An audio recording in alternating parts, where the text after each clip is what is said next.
अस्सलाम वालेकुम dear students, उम्मीद है आप सब खैरियत से होंगे। मैं उम्मीद करती हूँ कि आप सबकी प्रिपरेशन भी कंप्लीट हो चुकी होगी, रिवीजन आप सबने कर ली होगी अपनी कंप्लीट। तो कल टेस्ट है, तो उससे पहले मैंने इंपॉर्टेंट समझा कि मैं आप सबके साथ शेयर करूँ जो मैंने ट्रिक्स अपनाई हैं टेस्ट को सॉल्व करने के लिए। ठीक है, जो भी गाइडलाइंस है मैं आपको प्रोवाइड करूँ। तो सबसे पहले तो आपको अपनी मेहनत पे यकीन होना चाहिए, अल्लाह ताला पे भरोसा होना चाहिए, क्योंकि अल्लाह ताला किसी की भी मेहनत को ज़ाया नहीं होने देते। ठीक है, जो भी स्टूडेंट्स मुसलसल स्ट्रगल करते रहते हैं वो ज़रूर कामयाब होते हैं। किसी भी एग्ज़ाम में इस जो कामयाबी के लिए ज़रूरी है कि आप मुसलसल स्ट्रगल करें। ठीक है, तो मेरी बहुत सारी दुआएं हैं कि अल्लाह आप सबको कामयाबी दे।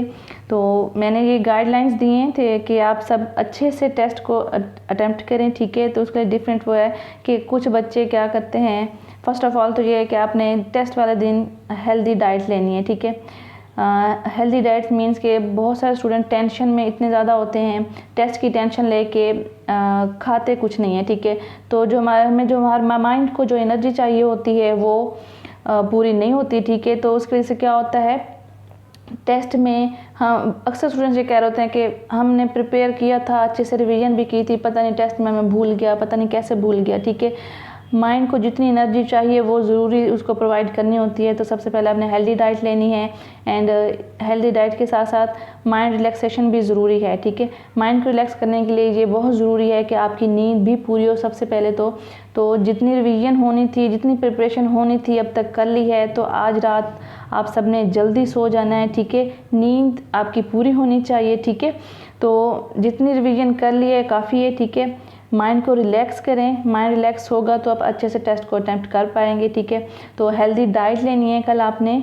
तो उसके बाद जैसे ही आप सेंटर में पहुंचते हैं, ठीक है, तो टेस्ट से पहले काफ़ी सारे स्टूडेंट्स आपको ऐसे मिलेंगे जो आपस में डिस्कस कर रहे होंगे। ठीक है, डिफरेंट कंसेप्ट को डिस्कस कर रहे होंगे। ठीक है, तो आपने किसी के साथ डिस्कशन नहीं करनी, नो डिस्कशन विद अदर्स, ये माइंड में रखना है आपने। ठीक है, जो कंसेप्ट आपके हैं उससे रिलेटेड और कई कंसेप्ट होंगे, अगर आपने दूसरों के साथ डिस्कस किया तो उस टाइम टेस्ट से चंद टाइम पहले, थोड़ा सा मिनट्स पहले आपका क्या होता है, सारा कंसेप्ट जो है ना मिक्स हो जाता है। आपको नहीं समझ आती कि पता नहीं मैंने ठीक पढ़ा है कि ये जो स्टूडेंट बात कर रहे हैं वो वाली बात ठीक है। तो आपने किसी से डिस्कशन नहीं करनी। ठीक है, तो अपने नॉलेज पे कॉन्फिडेंट रहें। ठीक है, पूरा एतमाद रहें। ठीक है, तो टेस्ट से पहले जितना हो सके हम मुसलमान क्या करेंगे, यही कर सकते हैं कि हम दुरूद शरीफ पढ़ें। ठीक है, आप सब ने दुरूद शरीफ पढ़ना है। ठीक है, या फतह पढ़ना है। तो उसके बाद जैसे ही टेस्ट मिले तो टेस्ट को अटेम्प्ट करने के लिए ज़रूरी है कि आप अपने टाइम को मैनेज करें।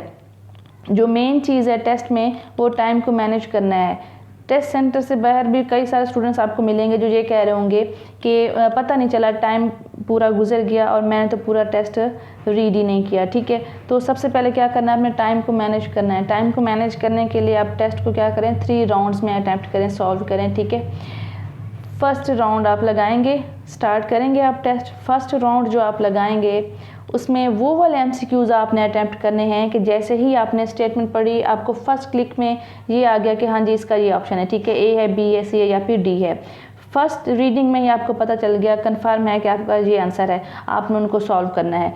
पूरा टेस्ट आपने ऐसे 100 तक जाना है। ठीक है, जो एक दफ़ा पढ़ने पे ही आपको क्लियर हूँ कि कंफर्म हूँ आंसर, वो आपने टिक कर लेना है। ठीक है, ऐसे MCQs नहीं करने जिसको पढ़ने के लिए 2-3 बार पढ़ने की ज़रूरत हो। कुछ स्टेटमेंट्स ऐसी होती हैं जिनको समझ के करना होता है, जिनको 2-3 बार रीड करने की ज़रूरत होती है, देन उसकी समझ आती है कि क्या पूछा जा रहा है। ठीक है, आपने उन पे टाइम वेस्ट नहीं करना। 3 राउंड्स हैं टोटल। ठीक है, फर्स्ट राउंड में क्या है, फर्स्ट क्लिक वाले, पहली नज़र में आपको आंसर आ जाए कि ये इसका कंफर्म आंसर है, वो आपने टिक कर लेने। 1 से 100 तक आपने एक राउंड लगा लिया। ठीक है, नेक्स्ट राउंड में वो वाले MCQs आपने करने हैं जिनको रीडिंग की ज़रूरत हो। मीन्स के स्टेटमेंट को आपने 1 बार पढ़ा, 2 बार पढ़ा, 3 टाइम पढ़ा, देन उसके बाद आपने उसका आंसर किया अपनी समझ से, जो भी आपने रीडिंग की हुई है डीपली। ठीक है, जो भी आपके कंसेप्ट हैं उसके अकॉर्डिंग आपने उनको सॉल्व करना है। ठीक है, एंड थर्ड जो राउंड लगाएंगे आप, ठीक है, ऐसे MCQs आपने अटैम्प्ट करने हैं कि 4 ऑप्शंस में से 2 ऑप्शंस आपको कंफर्म हों कि ये बिल्कुल नहीं है। मीन्स के A B C D 4 options हैं और आपको लग रहा है कि A ऑप्शन तो बिल्कुल ही नहीं है करेक्ट। ठीक है, एंड D भी बिल्कुल नहीं है। 2 ऑप्शन क्या हो गए, स्किप हो गए। उसके बाद 2 ऑप्शंस बचते हैं B एंड C।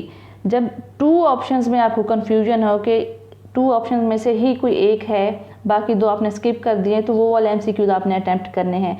इस तरह के MCQs बिल्कुल नहीं आपने सॉल्व करने हैं, उनके कोई नहीं टिक लगाने कि आप बिल्कुल ही तुक्का लगा दें। 4 ऑप्शंस में ही आपको कन्फ्यूजन और आप उसका तुक्का लगा के कोई ना कोई ऑप्शन सेलेक्ट कर लें, उस तरह के MCQs से आपने बचना है। तो 3 राउंड में क्या है, फर्स्ट राउंड में आपने क्या करना है, फर्स्ट क्लिक वाले एक नज़र में एक बार स्टेटमेंट पढ़ने पे आपको आंसर कन्फर्म हो, आपने वो करने हैं। सेकंड राउंड जब दोबारा 1 से स्टार्ट करेंगे, जो आपने बीच में छोड़े हैं उनको सॉल्व करेंगे, वो वाले MCQs जिनको 2-3 बार पढ़ने की ज़रूरत है, फिर आप अपने समय से उसका आंसर करते हैं। थर्ड राउंड जो आप लगाएंगे, ठीक है, वो वाले MCQs होंगे कि 2 ऑप्शंस बिल्कुल ही आपने स्किप कर दिए, कन्फर्म होते हैं कि इन 2 में से बिल्कुल आंसर नहीं है, 2 जो बच जाते हैं उनमें से आपने एक को चूज़ करना है, वो भी अपनी समझ से, ठीक है। तो ये 3 राउंड आपने लगाने हैं। ये बेस्ट वे है नेगेटिव मार्किंग से बचने का, ठीक है। नेगेटिव मार्किंग के लिए जो मार्क्स कटते हैं वो भी अक्सर स्टूडेंट्स को नहीं पता। इजी वर्डिंग में बताऊंगी कि आपने 50 MCQs किए हुए हैं, ठीक है, बिल्कुल करेक्ट हैं।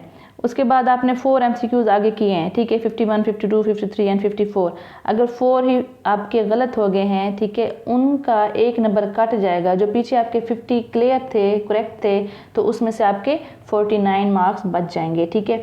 मीन्स कि नेगेटिव मार्किंग क्या है, 4 MCQs रॉन्ग होने पे आपका 1 नंबर कट जाता है, ठीक है। तो उससे बचने के लिए ज़रूरी है कि आप राउंड लगाएं, ठीक है, बिल्कुल तुक्के पे ना जाएं, ठीक है। और सबका अपना पॉइंट ऑफ व्यू है। कोई कहता है कि मैं 100 करके आता हूँ या करके आती हूँ, ठीक है, तो मेरा फिर भी टेस्ट क्लियर होता है। मेरा ये पॉइंट ऑफ व्यू है कि जितने आपको कंफर्म हैं आप वही लगाएं। आपने 60 किए, ठीक है, 3 राउंड्स के बाद आपके 60 हुए हैं या कंफर्म आपको 60 हैं, ठीक है। 60 के बाद ये ना देखें कि हमने 40 स्किप किए हुए हैं, 40 हम नहीं कर रहे, थोड़े से और कर लें। यही नेगेटिव मार्किंग की वजह से हम क्या हो जाते हैं, पीछे हो जाते हैं। तो आपने क्या करना है, नेगेटिव मार्किंग से बचना है, बिल्कुल तुक्के नहीं लगाने, ठीक है।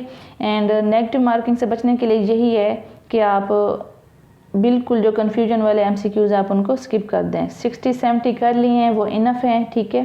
तो नेगेटिव मार्किंग से क्या होता है, हमारे मार्क्स डिडक्ट हो जाते हैं। तो ये है कि मैंने कहा कि आपसे शेयर कर दूं, ये बहुत ज़रूरी है। मैंने इन ट्रिक्स को अपनाया है एंड ये आपने लाजमी याद रखना है कि हेल्दी डाइट लेनी है, आपने अपनी नींद पूरी करनी है, अपनी बुक्स रख दें, ठीक है, अपनी नींद पूरी करें। अल्लाह आप सबको बहुत ज़्यादा कामयाबी दे। तो हेल्दी डाइट लेके तो माइंड को रिलैक्स करें, डिस्कशन किसी के साथ ना करें, ठीक है, अपने ऊपर एतमाद रखें, अल्लाह पर भरोसा रखें एंड टेस्ट को सोच समझ के करें, ठीक है। तो आई होप कि आप सबका टेस्ट अच्छा होगा, ठीक है, उम्मीद करती हूँ। अल्लाह आप सबको कामयाबी दे। तो वापस आके आपने ज़रूर कमेंट्स करने हैं, बताना है कि टेस्ट कैसा हुआ है। ओके, टेक केयर, अल्लाह हाफिज़।